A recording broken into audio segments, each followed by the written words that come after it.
Sejam bem-vindos ao canal Terror e Nonsense. Aqui vai encontrar histórias diretos do baú maldito. É recomendável ouvi-las com fone de ouvido. Não deixe de curtir e nos seguir aqui, ajuda bastante o nosso canal. Vamos para as histórias.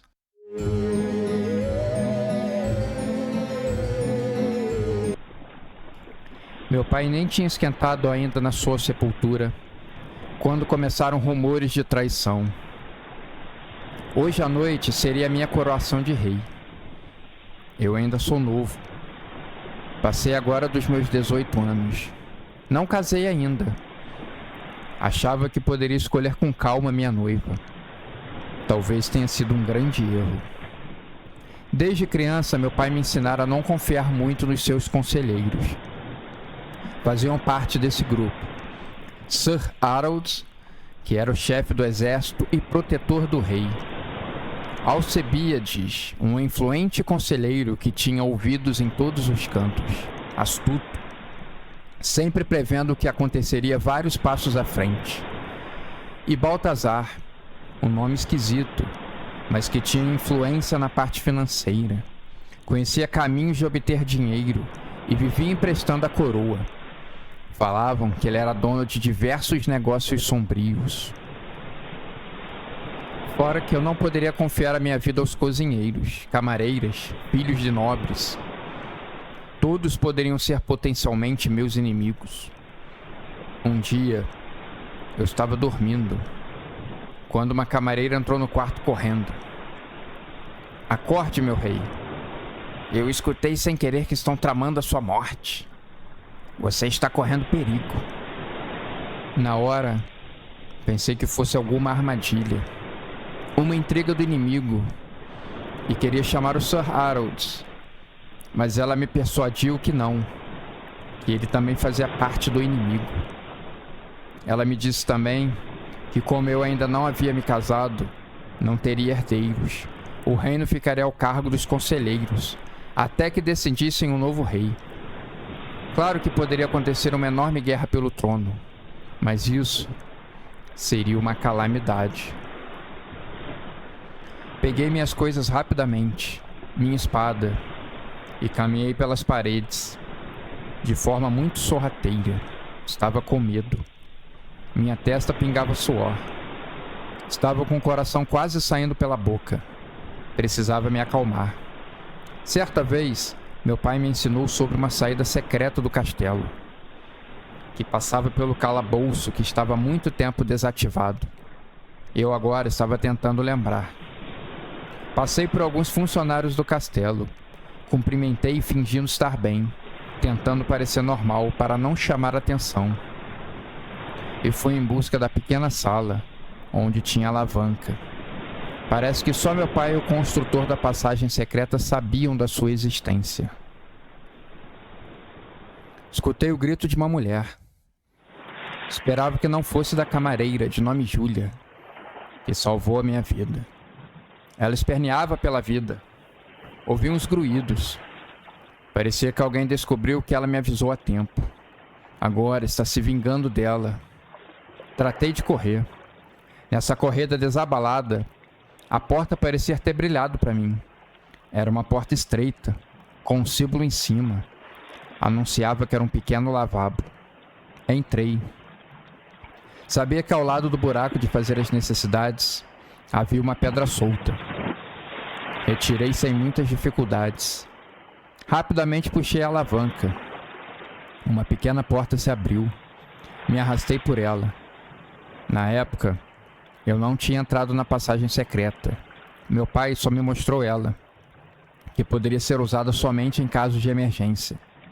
Acredito que agora seja esse o caso. O corredor seguia e eu ia engatinhando. Parecia não ter fim. Mas por sorte, ele só seguia por um caminho.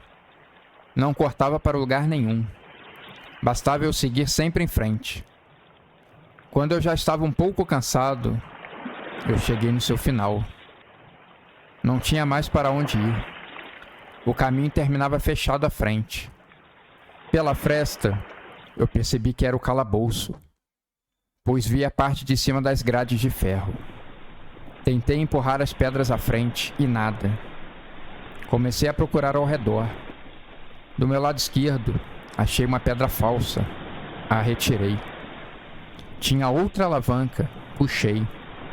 Assim se abriram 2 caminhos, um na frente e o outro que seguia na minha direita.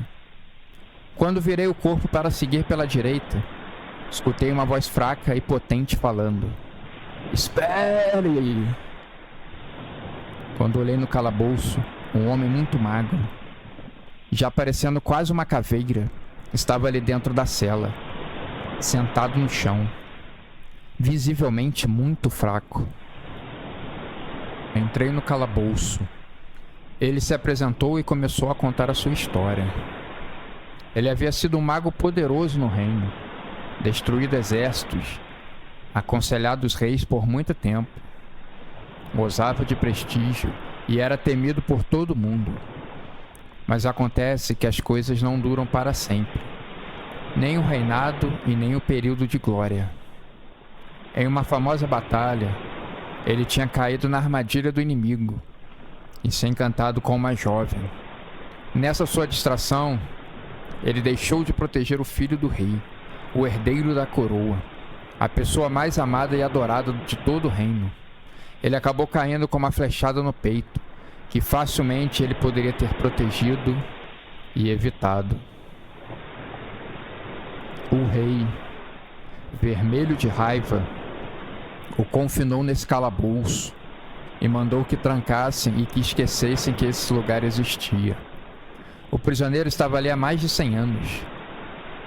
Quando eu indaguei como aquilo era possível, ele me mostrou na sua mão, bem apertado, um amuleto. Ele disse que o amuleto fazia consumir muito pouca energia, o poupando da morte por inanição aquele tempo todo. Quando terminou de contar a história, ele falou para mim: "Vejo que está com muito medo. Posso ajudar você. Basta me libertar dessa prisão. O preço que você precisa pagar é muito pequeno comparado à aflição que está sentindo. Basta me dar um pedaço do seu corpo." Nessa hora eu gelei. Não estava preparado para aquele pacto, mas ele olhou firme nos meus olhos. Nessa hora, havia recuperado sua altivez e força. Só um pedacinho do seu dedo da mão esquerda. Só a ponta. E já basta. Comecei a escutar barulhos e agitações vindas de algum lugar do castelo. Parecia que Sir Harold tinha chamado alguns membros do exército e estavam me procurando.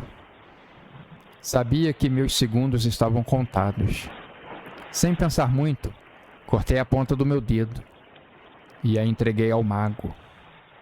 Ele se deliciou com o meu pedaço de dedo e rapidamente o seu rosto começou a ganhar vida. Revigorado, encorpado, até a barba tinha escurecido para parecer mais novo. Ele caiu de joelhos ao meu lado e perguntou se poderia fazer algo por mim. Contei para ele o que estava acontecendo. Ele me disse que aquilo seria fácil de resolver. Pediu que eu ficasse aqui no calabouço escondido, que ele voltaria muito em breve.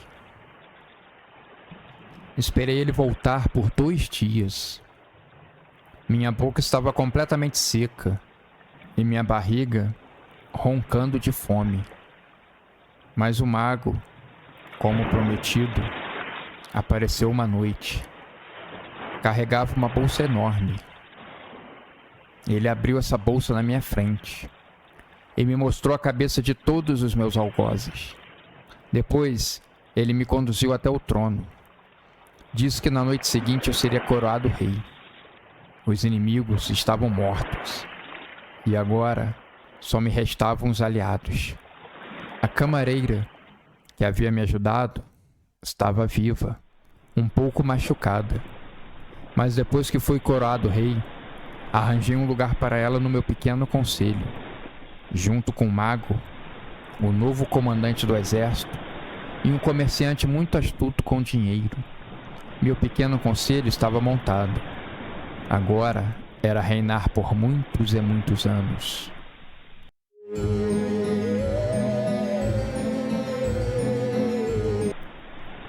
O clima estava frio e úmido.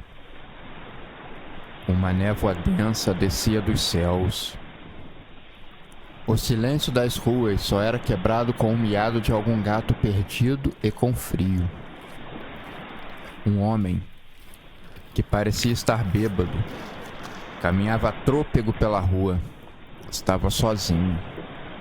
Ninguém por perto. Ele queria achar o caminho da sua casa. Um sussurro esquisito começa a percorrer a madeira das casas, se aproximando paciente da vítima, que parece notar e se assustar, mas lhe faltam forças nas pernas para correr. Seu grito é abafado por uma fumaça que o aprisiona. O homem é facilmente dominado e levado embora. Na manhã seguinte, só acham algumas partes do homem caídos no chão e uma poça enorme de sangue. Os conselheiros da cidade colocam as mãos na cabeça. Mais um, pensavam. Alguns dias mais tarde, um homem caminha lentamente pelas ruas, com dificuldade de locomoção. Seus dedos, pela metade, estão escondidos com ataduras, que aproveitam e escondem as suas enormes e profundas feridas. O rosto, todo marcado, é escondido por um capuz grosso, que protege o resto das suas orelhas do frio. Ele entra na cidade suspirando. Achava que nunca mais voltaria, mas o haviam convocado. Ele tinha uma missão pela frente. Chegando no conselho, todo iluminado por velas coloridas, alguns membros tremeram com a visão do homem mancando. Alguns se afastaram. O líder da cidade foi o primeiro a falar. Convocamos você por causa do desaparecimento e morte de algumas pessoas. Parece que algum animal ou criatura está fazendo isso. Mas você, gentilmente, poderia se negar a vir. Ainda mais nessas condições deploráveis. O homem, então, balançou a cabeça contrariado. Parecia estar exausto de responder sempre as mesmas perguntas. Não é lepra. Pode parecer impossível vocês acreditarem, mas isso não é lepra. É apenas uma maldição. E ele retirou o manto para mostrar o corpo todo marcado de ferimentos e cicatrizes.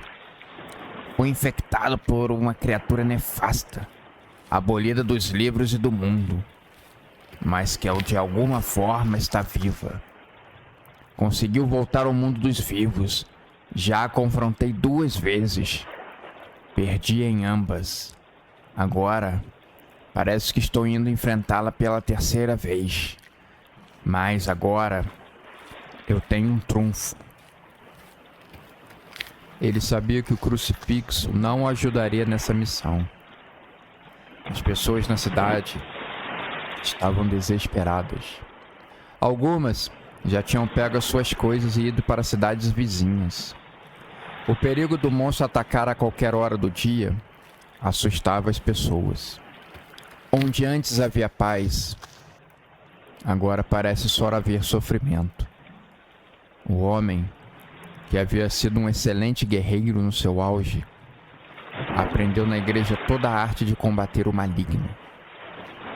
Ele tinha todo o conhecimento e já ajudou a abolir do mundo dezenas de criaturas.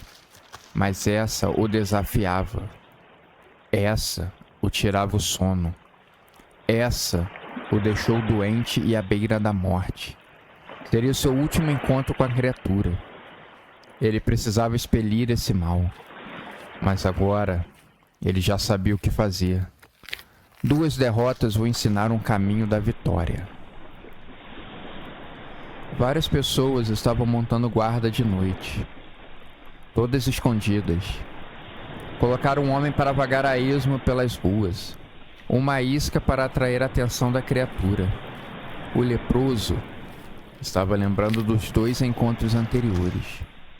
No segundo, a criatura injetou um veneno super poderoso, como uma maldição, que o deixou nessa condição.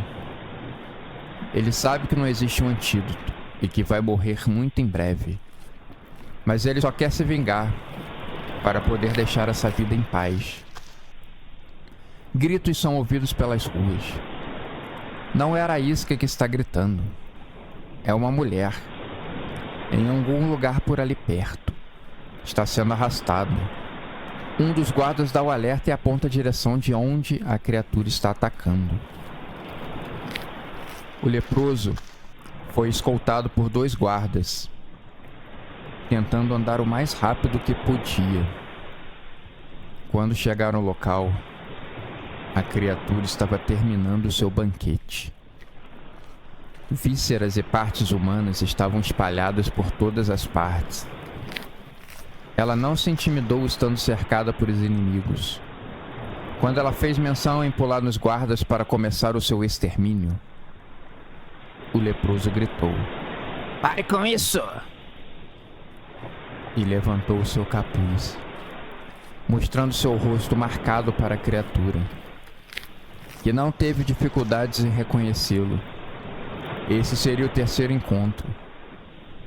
Não se esquece uma presa que fugiu das suas garras por 2 vezes. A criatura pensa que dessa vez vai ser diferente.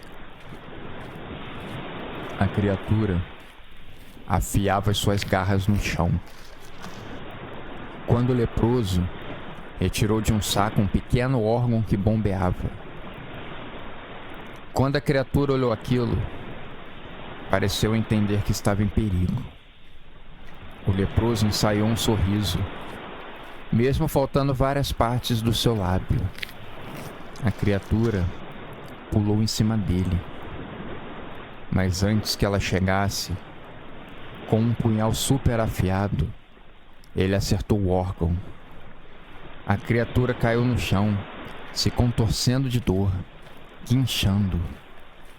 O leproso, então, fez o sinal e alguns guardas caíram em cima da criatura, que tentava lutar por sua vida.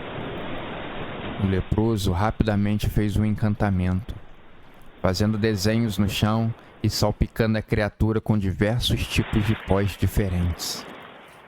Quando ele começou a recitar em uma língua que todos ali desconheciam, a criatura se debateu mais forte, jogando os guardas para longe. Ela estava muito ferida, não tinha mais para onde correr, estava muito fraca. Sombras começaram a deixar o seu corpo, pela sua boca e olhos. Era o seu fim. Era a vingança de um homem que teve o seu corpo destruído pela vil criatura. Era a vingança pelas dezenas de pessoas que a criatura já matou ao longo da sua vida. Assim que só restou o pó da criatura, o leproso caiu muito cansado no chão, mas com a sensação do dever cumprido. Poucos dias depois, ele morreu na cama de um hospital da cidade. A seu pedido, seu corpo fora cremado e suas cinzas enterradas. Ele não queria que ninguém naquela cidade tivesse alguma chance de ser contaminado. Mas a sua vontade não se cumpriu. Em um canto obscuro, uma pessoa contraiu a sua doença. E em breve, vai espalhar para quase todos os moradores da cidade uma calamidade.